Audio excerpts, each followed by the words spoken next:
तो बच्चों, आज की हमारी कहानी एक साहसी लड़की नंदिनी की कहानी है। तो आइए सुनते हैं आज की कहानी।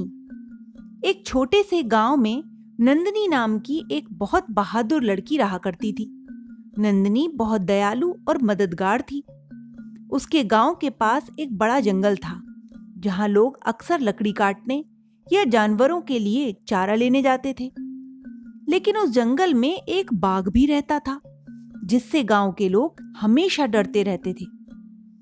एक दिन नंदिनी की मां ने उसे जंगल से लकड़ियां लाने को कहा। नंदिनी ने अपने दिल में डर को जगह नहीं दी और हिम्मत के साथ लकड़ियां लेने जंगल की ओर चल पड़ी। जब वह जंगल में पहुंची तो अचानक उसे बाघ की गर्जना सुनाई दी। नंदिनी डर गई, लेकिन उसने हिम्मत नहीं हारी। वह जानती थी कि डरने से कुछ हासिल नहीं होगा। उसने देखा कि बाघ किसी शिकारी के जाल में फंसा हुआ था और दर्द से कराह रहा था।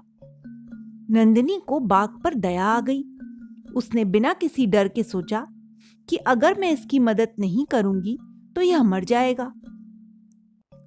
उसने पास से एक पेड़ से एक लंबी सी लकड़ी उठाई और बाघ के पास जाकर धीरे धीरे जाल को खोलने की कोशिश की।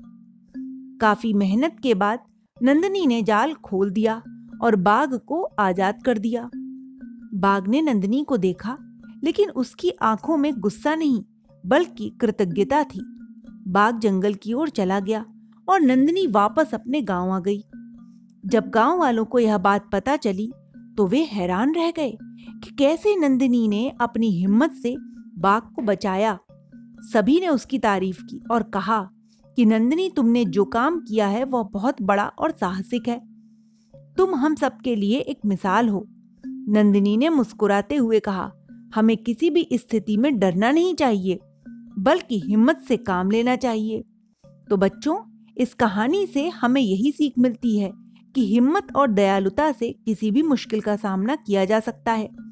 साहस से डर पर जीत पाई जा सकती है। If you enjoyed this story, don't forget to subscribe for more.